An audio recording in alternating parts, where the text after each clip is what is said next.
오늘 본문 말씀은 예수님께서 높은 산에 올라가셔서 하나님과 깊은 교제를 나누시는 그러한 내용입니다. 예수님께서 높은 산에 오르셨을 때 예수님의 옷과 그리고 그의 얼굴에 광채가 났다라는 내용이 나오고 있고요. 또 엘리야와 모세와 함께 대화를 나누었다라는 내용이 나오고 있습니다.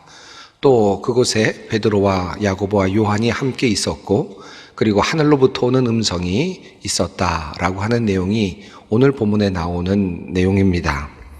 이 이야기가 과연 실제로 일어난 이야기일까 아니면 의미를 담은 하나의 이야기일까 이렇게 의문을 품는 분들이 종종 있습니다.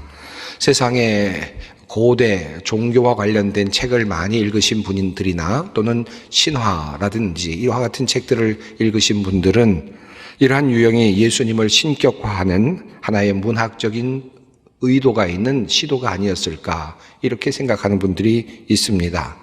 이런 분들은 이와 같은 성경에 나오는 기적이라든가 치유라든가 또는 이런 사건들을 다 그냥 지우고 예수님의 말씀에만 집중해서 지혜를 얻고자 하는 그런 경우들이 종종 있습니다.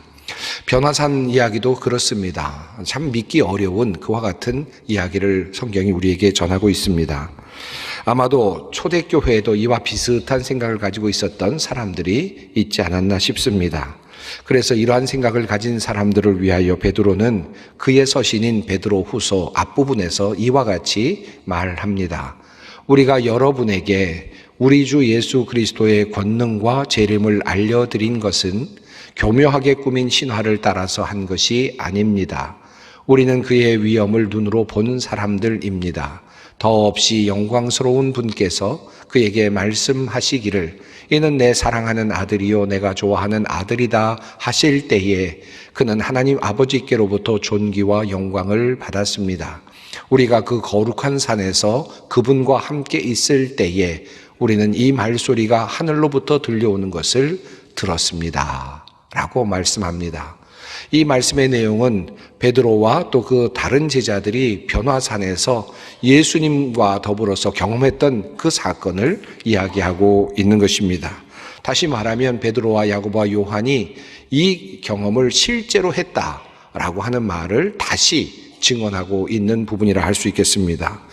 그런 면에서 본다면 이 사건은 실제로 일어난 사건이라고 할 수 있겠죠. 또 베드로가 그것을 경험했다고 분명하게 말하고 있기 때문입니다.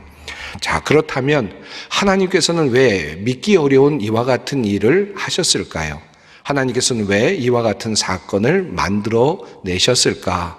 변화산의 이야기가 과연 예수님의 모든 사역에서 그만큼 중요한 일인가 하는 그런 질문을 던져보게 됩니다. 변화산의 사건을 좀 더 잘 이해하기 위해서 먼저 생각해 보아야 할 것이 있는데 그것은 바로 모세가 경험했던 시내산 사건입니다. 이 둘을 비교하는 것이 매우 중요한데 왜냐하면 이 둘 사이에 상당한 유사점이 있기 때문에 그렇습니다.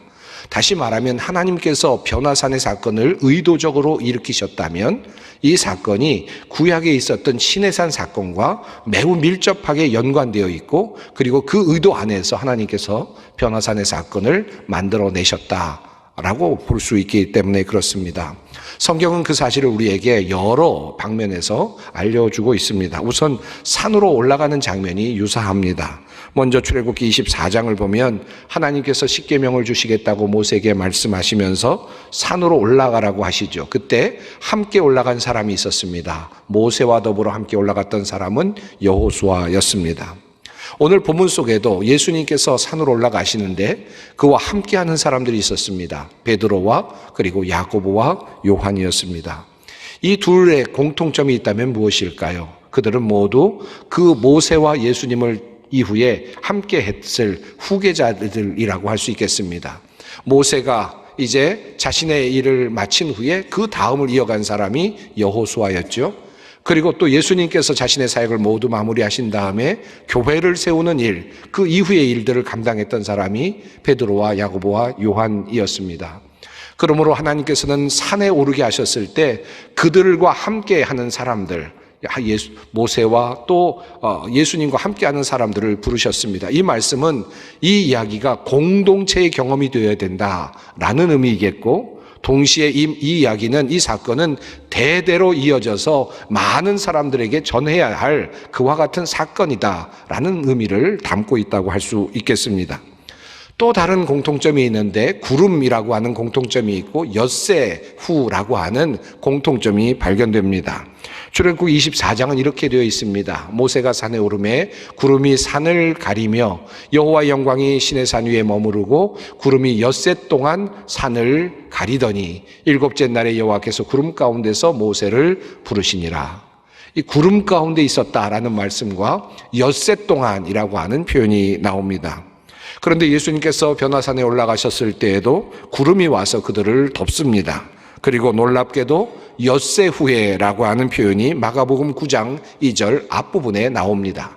엿새 후에 예수께서 베드로와 야고보와 요한을 데리시고 따로 높은 산에 올라가셨더니 라고 성경은 말씀하고 있습니다. 시내산 이야기와 변화산 이야기의 유사점이 또 있습니다. 변화산에서 예수님께서 변형되신 모습을 오늘 본문 말씀은 이렇게 증언하고 있습니다. 그 옷이 광채가 나며 세상에서 빨래하는 자가 그렇게 희게 할 수 없을 만큼 매우 희어졌더라 라고 말씀하죠. 이 부분에서 마태복음 이 부분을 조금 더 자세하게 설명합니다. 그 얼굴이 해같이 빛나며 옷이 빛과 같이 희어졌더라 라고 그렇게 말씀하고 있습니다. 그런데 시내산에서 모세가 내려올 때도 그의 얼굴에 광채가 있었다고 성경은 말씀하고 있습니다. 아론과 온 이스라엘 자손이 모세를 볼 때에 모세의 얼굴 피부에 광채가 남을 보고 그에게 가까이 하기를 두려워하더니, 성경은 이렇게 말씀합니다. 즉 예수님의 얼굴에도 광채가 있었고 모세의 얼굴에도 광채가 있었다라고 표현하고 있습니다. 자, 이렇게 놓고 보면 예수님의 변화산 사건은 분명히 모세의 시내산 사건과 연관이 되어 있음을 보게 됩니다. 하나님께서는 분명히 예수님과 베드로와 야고보, 요한을 높은 산으로 부르시고는 모세가 경험했던 시내산에서의 경험을 하도록 만들고 계심을 보게 됩니다. 그리고 이 경험이 베드로와 야고보와 요한을 통해서 대대로 전달되도록 그렇게 의도하셨다는 것을 알게 됩니다. 자, 그렇다면 하나님께서 이 변화산의 사건을 의도를 가지고 일으키신 이유가 무엇일까? 이 사건을 만드신 이유가 무엇일까요? 무엇을 이 사건을 통해서 전달하시고자 했을까요? 어떤 의미를, 어떤 신앙의 문제를 우리 모든 사람들에게, 오고 오는 세대 사람들에게 전하고자 하셨을까 하는 질문입니다. 이 메시지를 찾기 위해서 우리는 두 사건 속에 나타나는 차이점, 다시 말하면 시내산 사건과 변화산 사건의 차이점을 생각해 볼 필요가 있겠습니다. 시내산과 변화산, 여러분 무엇이 다를까요? 우선 등장인물이 다릅니다. 시내산에는 모세가 서 있습니다. 변화산에는 예수님께서 서 계십니다. 둘의 차이는 매우 극명합니다. 모세는 이제 하나님으로부터 새로운 율법을 받아드는 순간에 서 있습니다. 하나님께서 이스라엘 백성들을 자기 백성으로 삼으시고 그리고 이스라엘 백성들이 지켜야 할 그 법규, 율례와 그리고 율법을 이제 손수 돌판에 써서 모세에게 전달해 주시는 것입니다. 이제 율법의 시작입니다. 하나님의 백성으로서 이제 지켜야 할 법규가 이제 주어지는 순간이었습니다. 자, 그런데 예수님께서는 어떤 분으로 오셨습니까? 예수님께서 자기 자신을 가리켜서 말씀하시기를 이렇게 말씀하셨습니다. 내가 율법이나 선지자를 폐하러 온 줄로 생각하지 말라. 폐하러 온 것이 아니요 완전하게 하려 함이라. 모세와 더불어서 율법이 시작되었다면 이제 예수님과 더불어서 이제 율법은 완성된다라는 말씀입니다. 다시 말하면 율법의 시작점이 모세라면 율법의 완성이 예수님에게 있다라고 하는 말씀입니다. 자, 먼저 출애굽기에 나오는 이 모세의 경험을 한번 상상해 보십시다. 모세는 시내산으로 올라갑니다. 이유는 하나님께서 명령하시는 바로 그 명령, 규례 그리고 율법을 받기 위해서였습니다. 그는 그곳에서 하나님의 계명을 받습니다. 그리고 모세는 그 율법을 들고 산을 내려옵니다. 그런데 산 아래에서는 놀라운 일이 벌어지고 있습니다. 하나님을 섬겨야 할 이스라엘 백성들이 금송아지를 놓고 춤을 추며 소란을 피우고 있었습니다. 화가 난 모세는 어떻게 하였습니까? 하나님께서 손수 돌판에 새겨주신 그 돌판을 그만 내 동댕이 쳐 부렸습니다. 그리고 이스라엘 백성들은 하나님 앞에서 심판을 받게 되었습니다. 이렇게 하나님과 이스라엘 백성 간의 그 계약은 끝이 날 뻔도 했었는데, 그런데 하나님께서는 다시 모세를 부르십니다. 출애굽기 34장 말씀입니다. 주님께서 모세에게 말씀하셨다. 너는 돌판 2개를 처음 것과 같이 깎아라. 그러면 내가 깨뜨려버린 처음 돌판 위에 쓴 그 말을 내가 새 돌판에 다시 새겨주겠다.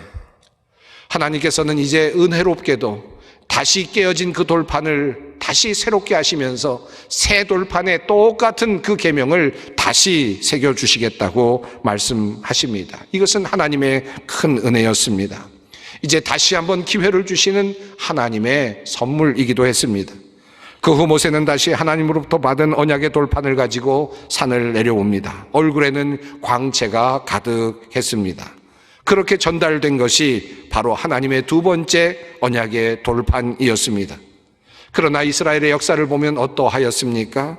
그 언약조차도 성실하게 지켜내지 못하였음을 우리는 이스라엘의 역사를 성경을 통해서 보게 됩니다. 이스라엘 백성들은 다시 반역하였고 하나님을 불신하였고 하나님께 순종하지 않습니다. 다시 바알을 섬기고 아세라를 섬기며 이방 선신을 섬깁니다. 다시 혼합되었고 나 외에 다른 신을 내게 있게 하지 말라라고 하는 하나님의 그 첫 번째 계명은 온데간데 없이 사라지고 맙니다. 다시 말하면 그 율법의 계명이 그만 깨어지고 말았다는 말씀입니다. 하나님께서 첫 번째 돌판에 언약을 적어주셨지만 그들은 금송아지를 섬기며 춤을 추다가 주위에 돌고 있다가 그만 불신 앞에서 그 돌판은 깨어질 수밖에 없었습니다. 그래서 다시 2번째 돌판을 만들어서 이스라엘 백성들에게 똑같이 주셨지만 그들은 또다시 여전히 하나님을 불신하고 하나님을 따르지 않습니다. 이것이 바로 인간의 굴레요, 인간의 한계입니다. 이스라엘의 한계이며 우리의 한계입니다. 이 이야기는 인간이 어떠한 존재인지를 우리에게 알려주는 매우 중요한 이야기입니다. 인간은 도저히 하나님의 율법을 지킬 수 없는 존재라는 말씀입니다.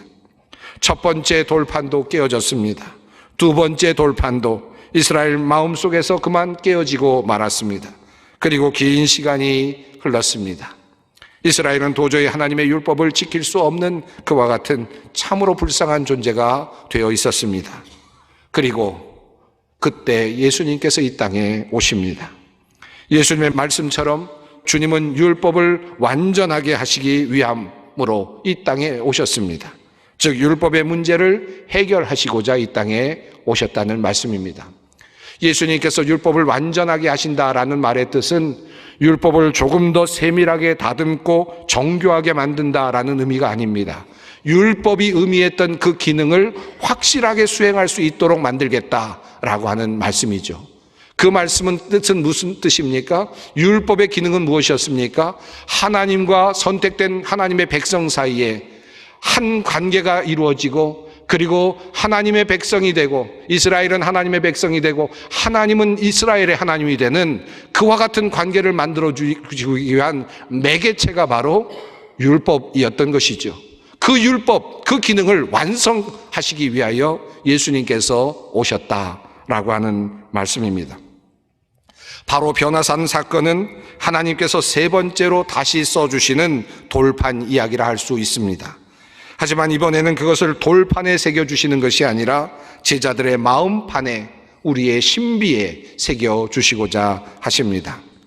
자, 그렇다면 하나님께서 들으라라고 하는 말씀, 이 예수님의 말씀은 도대체 무엇입니까? 그것은 직접적으로 하나를 찾을 수 있고 조금 더 넓게 그 의미를 파악할 수 있습니다. 직접적으로 순환과 부활을 그리고 예수님의 죽음과 관련된 내용으로 파악할 수 있습니다.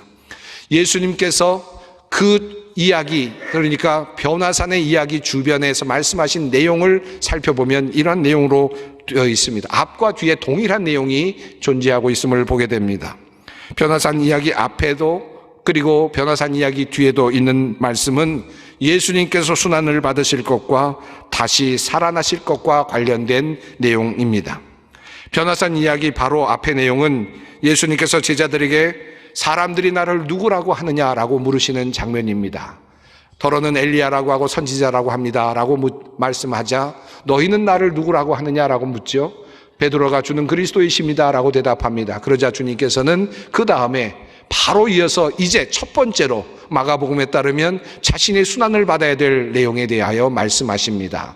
인자가 많은 고난을 받고 장로들과 대제사장들과 서기관들에게 버림받아 죽임을 당하고 사흘 만에 살아나야 할 것을 비로소 그들에게 가르치시되 라고 성경은 말씀하고 있습니다. 또 변화산에서 내려오셔서 귀신 들린 아이를 고치신 후에 다시 제자들에게 말씀하신 내용이 두 번째 순환에 대한 말씀이었습니다. 내가 죽은 자들 가운데서 이제 순환을 당하고 죽은 자들 가운데서 다시 살아나게 될 것이다 라고 하는 말씀을 하십니다. 마가복음 9장 9절을 보면 예수님께서 변화산에서 내려오시면서 베드로와 야고보와 요한을 향하여 하신 말씀도 같은 맥락에 있습니다. 인자가 죽은 자 가운데서 살아날 때까지는 본 것을 아무에게도 말하지 말라라고 말씀을 하시죠. 다시 말하면 변화산 위에서 너희는 그의 말을 들으라 라고 말씀하셨는데 그의 말이 직접적으로 연관되어 있는 내용들은 바로 예수님의 순환과 예수님의 죽음과 예수님의 부활과 관련된 주님의 말씀이라는 것입니다. 자, 이것이 무엇을 의미합니까? 여러분 한번 생각해 보십시다. 지금 우리는 이미 이스라엘 백성들을 통해서 받았던 율법을 알고 있습니다. 이 율법은 하나님께서 인간에게 주신 것이었습니다. 자, 그런데 그것은 우리가 행하여야 할 목록들이었습니다. 너는 나 외에 다른 신을 내게 있게 하지 말지니라, 간음하지 말지니라, 도둑질하지 말지니라, 살인하지 말지니라와 같은 이 신의 산에서의 계명은 모두가 다 이스라엘 백성들이 지켜야만 했던 바로 그러한 삶의 목록들이었습니다. 행동의 목록들이었습니다. 자, 그런데 변화산에서 주시는 주님의 말씀, 너희는 그의 말을 들으라고 말씀하시는 그 예수님의 말씀의 주된 내용은 어떤 것입니까? 예수님께서 순환을 당하시고 예수님께서 십자가에 달려 돌아가시고 예수님께서 죽으시고 예수님께서 부활하시는 이야기입니다. 인간이 할 수 있는 것이 없습니다. 이스라엘 백성들이 할 수 있는 것이 하나도 없습니다. 이제는 이 말씀은 하나님께서 하신다는 말씀이고 이 말씀은 예수님께서 대신 이루어 주신다라고 하는 말씀입니다. 더 이상 우리가 할 것이 없습니다. 이것이 바로 주님께서 변화산에서 하시는 바로 그 말씀의 핵심 내용이라 할 수 있습니다. 너희는 간음하지 말라, 너희는 도둑질하지 말라 하는 이 말씀을 이제는 덮으시고 그 위에 새로운 말씀을 허락하십니다. 이제 내가 순환을 당할 것이고 내가 죽임을 당할 것이고 내가 부활할 것이다. 이것을 믿으라라고 하는 말씀입니다. 주님은 구원의 계획을 말씀하셨고 그 말씀대로 이루어 내셨습니다. 그러므로 복음은 이러합니다. 지금까지 우리가 구약을 통해서 배웠던 이 말씀, 우리가 무엇인가를 해야 하는 그와 같은 율법에서 벗어나서 주님께서 새롭게 주시는 계명은 이제 주님께서 행하시는 일이며 그것을 우리가 믿는 것입니다. 한 걸음 더 나아가서 너희는 그의 말을 믿으라라고 하는 이 말씀은, 너희는 그의 말을 들으라라고 하는 이 말씀은 조금 더 넓게 본다면 예수님께서 이 땅에 오셔서 우리에게 하여 주셨던 수많은 주옥과도 같은 말씀들이라 할 수 있겠습니다.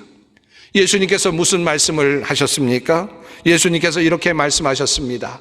수고하고 무거운 짐진 자들아 다 내게로 오라. 내가 너희를 쉬게 하리라. 구약의 말씀은 어떠했습니까?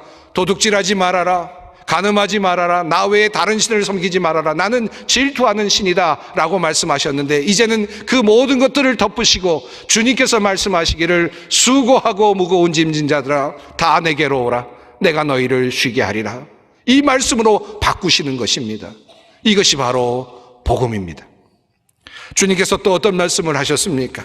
평안을 너희에게 끼치노니 곧 나의 평안을 너희에게 주노라. 내가 너희에게 주는 것은 세상이 주는 것과 같지 아니하니라. 너희는 마음에 근심하지도 말고 두려워하지도 말라. 누구든지 목마르거든 내게로 와서 마시라. 나를 믿는 자는 성경의 이름과 같이 그 배에서 생수의 강이 흘러나오리라. 과거에 하나님께서 이스라엘 백성들을 향하여서 너희는 이렇게 살아라, 이렇게 해야 된다, 이렇게 해야 너희는 나의 백성이 될 것이다 라고 말씀하셨던 그 모든 말씀을 덮으시고 예수 그리스도의 순환과 죽으심과 부활을 통하여 주님께서는 새로운 장으로 우리를 이끌어 가십니다. 수고하고 무거운 짐진 자들, 그리고 힘든 사람들, 너희들에게 평안을 끼치고 너희에게 평안을 줄 것이고 너희는 근심하지도 말아라, 너희는 두려워하지도 말아라, 내게서 와서 마시라, 너희에게서 생수의 강이 흘러나게 만들어 주겠다. 이렇게 주님께서는 바꾸어 말씀하십니다. 주님께서는 또 말씀하셨습니다. 예수께서 이르시되 내가 곧 길이요 진리요 생명이니 나로 말미암지 않고는 아버지께로 올 자가 없느니라. 아버지께로 우리를 이끌어 주시겠다라고 하는 주님의 약속입니다. 예수님의 말씀은 시내산에서 받았던 그 계명을 완성합니다. 살인하지 말라, 간음하지 말라, 도둑질하지 말라, 내 이웃에 대하여 거짓 증거하지 말라와 같은 이 모든 말씀을 이제 지우시고 이제 새로운 계명, 바로 이 말씀으로 바꾸십니다. 하나님께서 변화산에서 그 말씀을 확인시켜 주시는 것입니다. 이제 너희는 그의 말을 들으라. 지금까지 내어주셨던 시내산에서의 그 돌판을 이제는 접으시고 그것을 덮으시고 주님의 말씀으로 바꾸어 주십니다. 이제 이 모든 것들은 다 잊어도 좋다.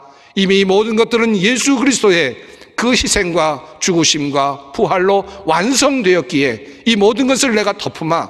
그리고 너희는 그의 말을 들으라. 예수님의 그 입으로부터 흘러나오는 그 복음의 말씀을 들으라고 주님께서는 명령하십니다.